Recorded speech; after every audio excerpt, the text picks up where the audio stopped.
For 3,000 years, his mummy hid a deadly secret. Ramses III, Egypt's last great warrior pharaoh, was said to have died peacefully. But when scientists finally unwrapped him with a CT scan, they found the shocking truth. His throat had been slashed to the spine by someone inside his own palace. Ancient scrolls told a story of a palace conspiracy, a tale of a queen's ambition and a son's betrayal. They whispered of black magic and murder in the lavish royal harem. But the truth of how the pharaoh really died remained a mystery, sealed inside his tomb. For centuries, no one even knew if the plot had succeeded. When his body was found, there were no obvious wounds.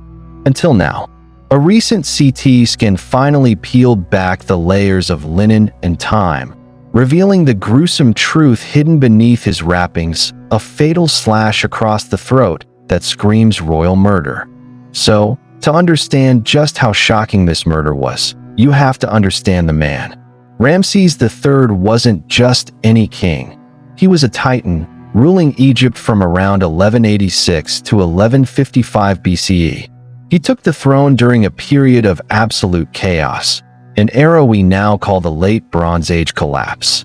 While other great empires were crumbling and entire cities were being burned to the ground, Ramses III stood as a shield against the storm. He's most famous for being the warrior pharaoh who took on the mysterious and terrifying Sea Peoples. This was a confederation of raiders who were rampaging across the Mediterranean, leaving nothing but destruction behind them. In the 8th year of his reign, they came for Egypt, attacking by both land and sea. The carvings on his temple show the sheer chaos of these battles. On land, he met them at the frontier and crushed their advance. At sea, he came up with a brilliant trap, luring their fleet into the Nile Delta where his own ships were waiting in ambush. He saved Egypt from a fate that had destroyed so many others, cementing his legacy as the divine protector of his people. With his borders safe, Ramses III kicked off a new era of peace and prosperity. He was a massive builder, commissioning grand temples and public works. He ordered a huge tree planting campaign and donated massive tracts of land to the temples. For a while, it really seemed like the glory days of the new kingdom were back. He was a god on earth, a symbol of strength in a world that was falling apart. But who would dare murder a king like that? The answer, it turns out, was closer than anyone could have possibly imagined. Despite the perfect image carved on temple walls, the last years of Ramses III's long reign were anything but. The truth was, the kingdom was bleeding money. The constant wars, even though they were successful, had been incredibly expensive. They had slowly drained the Egyptian treasury, and the economy was starting to feel the pain. While the pharaoh was giving lavishly to the temples, the state's own granaries, the very heart of the economy, were running low. This financial strain led to widespread unrest. In a move that had never been seen before in Egyptian history, the elite tomb builders and artisans of Deir el-Medina, the very men who carved the pharaoh's eternal homes, went on strike. The government couldn't afford to pay them their grain rations on time. This was more than a labor dispute. It was a sign that the sacred contract between the pharaoh and his people was shattering. The divine order, what the Egyptians called Ma'at, was coming undone. In the middle of all this turmoil, corruption was spreading through the bureaucracy. The once mighty empire was showing signs of decay. It was in this climate of simmering anger, economic hardship, and political instability that the seeds of a conspiracy were planted. The pharaoh, now in his 60s after ruling for over 30 years, was seen by some not as an invincible god-king, but as a vulnerable old man. And in the shadowy, perfumed halls of the royal harem, ambition was about to turn deadly. The royal harem was its own little world. Yes, it was a place of luxury, but it was also a viper's nest of jealousy and cutthroat competition. Dozens of wives and their children were all fighting for the king's attention, and more importantly, for a spot in the line of succession. Ramses III had a chief queen, Tiye, and their son, Ramses IV, was the chosen heir. But the pharaoh had many other, secondary wives. One of these wives was a woman named Tiye. We don't know much about where she came from, but we know she was fiercely ambitious. She had a son, a prince named Pentaweret, and she had no intention of letting him live in his half-brother's shadow. Tiye wanted her son on the throne, and she was willing to do anything to get him there. She became the mastermind of what we now call the Harem conspiracy. Knowing she couldn't do it alone, she started recruiting a network of powerful officials. The circle of traitors grew shockingly large. It included Pebekamen, the pharaoh's own pantry chief, Mastasuria, a royal butler, Panhaboni, the overseer of the kingdom's cattle, and several high-ranking guards who were supposed to be securing the harem. The plot had two parts. The main goal, obviously, was to assassinate Ramses III. But the second goal was just as crucial: spark a rebellion across the kingdom that would let them bypass the true heir and install Pentaweret as the new pharaoh. One official was tasked with spreading propaganda to stir up the people and incite enmity in order to make rebellion against their lord. The conspirators didn't just rely on knives and political maneuvering. Ancient court documents tell us they also turned to black magic, using wax figurines and spells they believe could neutralize the pharaoh's guards and make the king himself vulnerable. It was a plot born from raw ambition, fueled by political chaos, and wrapped in the mystique of Egyptian magic. The stage was set for the ultimate betrayal. The perfect moment to strike came during a huge religious festival.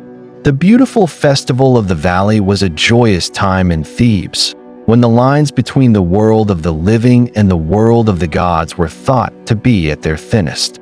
With public celebrations and parades distracting everyone, security around the pharaoh would be thin. It was the perfect cover. On a day in 1155 BC, most likely inside the royal harem, the assassins made their move. We don't have a play-by-play of the attack, but modern science has allowed us to piece together the horrifying violence of the pharaoh's last moments. This wasn't a single, clean hit. The evidence points to a chaotic and brutal assault by multiple attackers. As one assailant came at the king from behind, probably with a dagger, another charged from the front with a heavier weapon, like an axe or a sword. The pharaoh, a man in his mid-60s, was completely overwhelmed. The blow from the front was savage, hacking clean through his left big toe. The injury was so bad it would have been impossible for it to heal, which tells us it happened right at the moment of death. But the fatal wound came from behind. An assassin slashed his throat with so much force that the blade sliced through his windpipe and esophagus, all the way to the vertebrae in his neck. Nobody could have survived it. Death would have been almost instant. The warrior king, the man who had defeated the sea peoples and saved Egypt, had been murdered. The first part of the conspiracy was a success. Pharaoh Ramses III was dead, but their victory was about to unravel. They had killed the king, but they hadn't captured the kingdom. The story of this royal murder is one of the most dramatic cold cases from the ancient world, and it took 3,000 years to finally get an answer.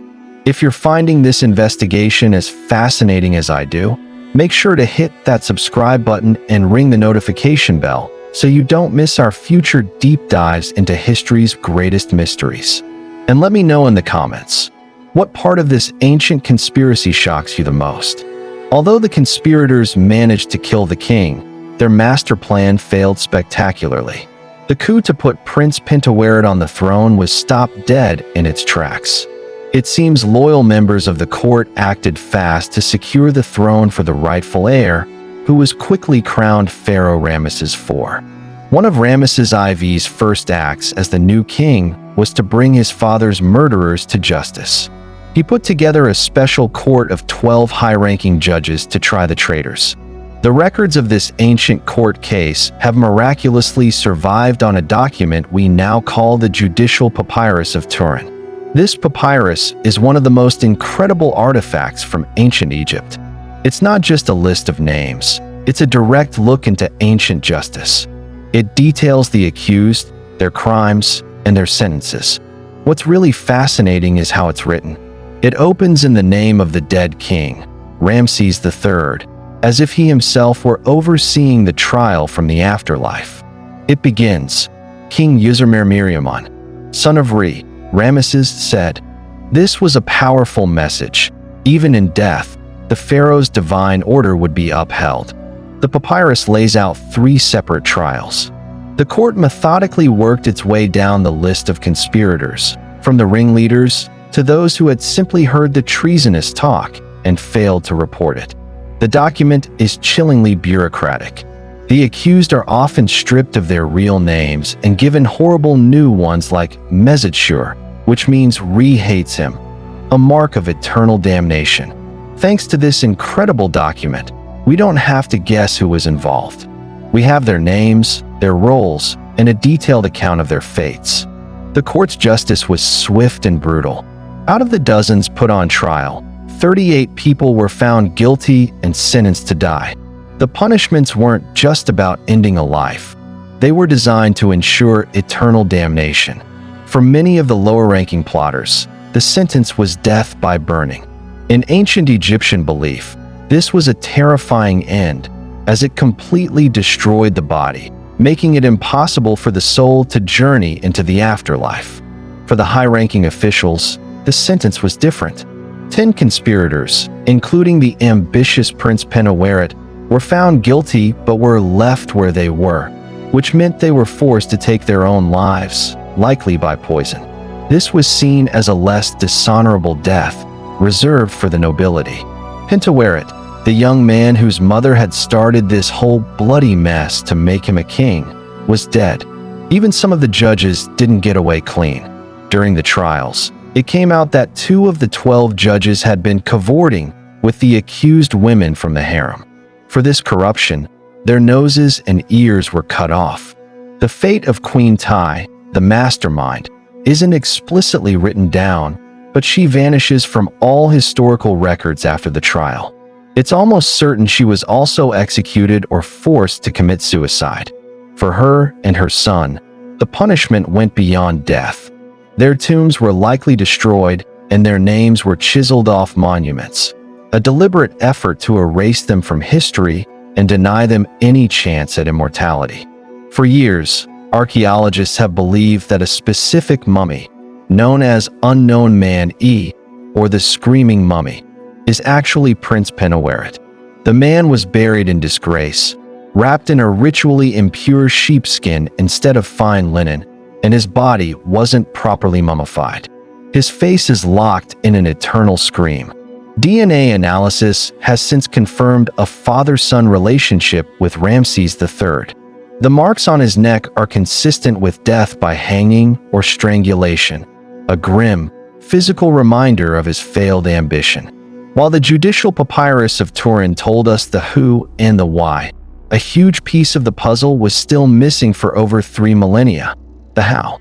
The papyrus described the plot and the trial, but it never came right out and said how the assassins killed the king, or even confirmed that they'd been successful.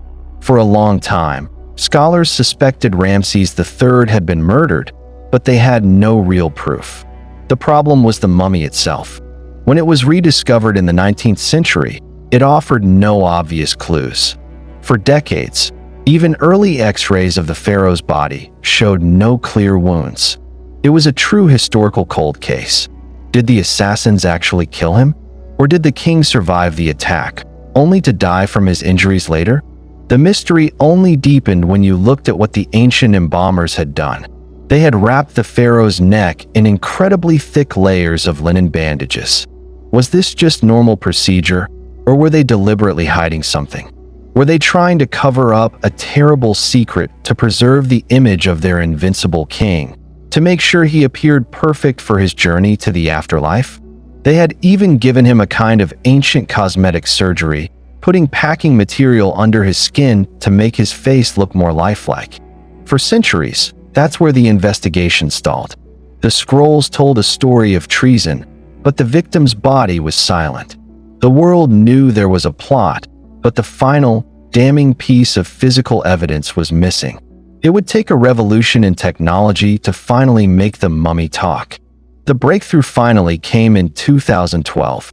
A team of scientists, led by Egyptologist Zahi Hawass and radiologist Sahar Salim, decided to examine the mummy of Ramses III with a modern medical marvel, a CT scanner. For the first time, they could peer beneath the skin, the bones, and the thick bandages without disturbing the pharaoh's remains. As the images flashed onto their screens, the 3,000-year-old mystery began to unravel. Hidden beneath that thick collar of linen was something no one had ever seen, a horrific wound. The scan revealed a deep, wide gash across the pharaoh's throat, almost 3 inches long, and cut nearly to the spine. The blade had sliced through everything: the windpipe, the esophagus, and the major blood vessels.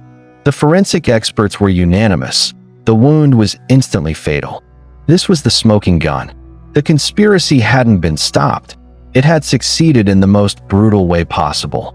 The embalmers had not only hidden the wound, but had even placed a Horus Eye amulet inside it, a powerful magical charm meant to promote healing in the afterlife.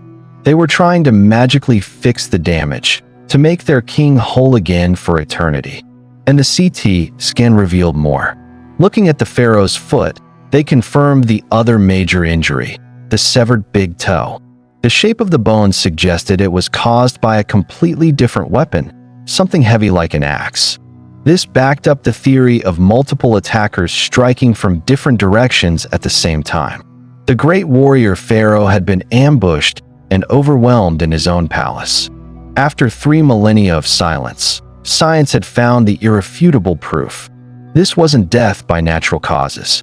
This was a brutal regicide. Ramesses brought his father's killers to justice and secured his throne, but the damage was done. The assassination of a living god, an act of pure sacrilege, sent shockwaves through Egypt. The Harem conspiracy had exposed the deep cracks running just beneath the surface of the empire. The failing economy, the internal power struggles, and the fading authority of the pharaoh. The murder of Ramses III is now seen by many historians as a turning point, the beginning of the end for the new kingdom. He is called the last great pharaoh for a reason. His death marked the moment Egypt's decline picked up speed. The reigns that followed were plagued by money problems, increased raids from foreign enemies, and a huge loss of central power. Authority slowly bled away from the pharaoh and into the hands of an increasingly wealthy and powerful priesthood. The conspiracy hadn't just stolen a king's life, it had stolen an empire's future.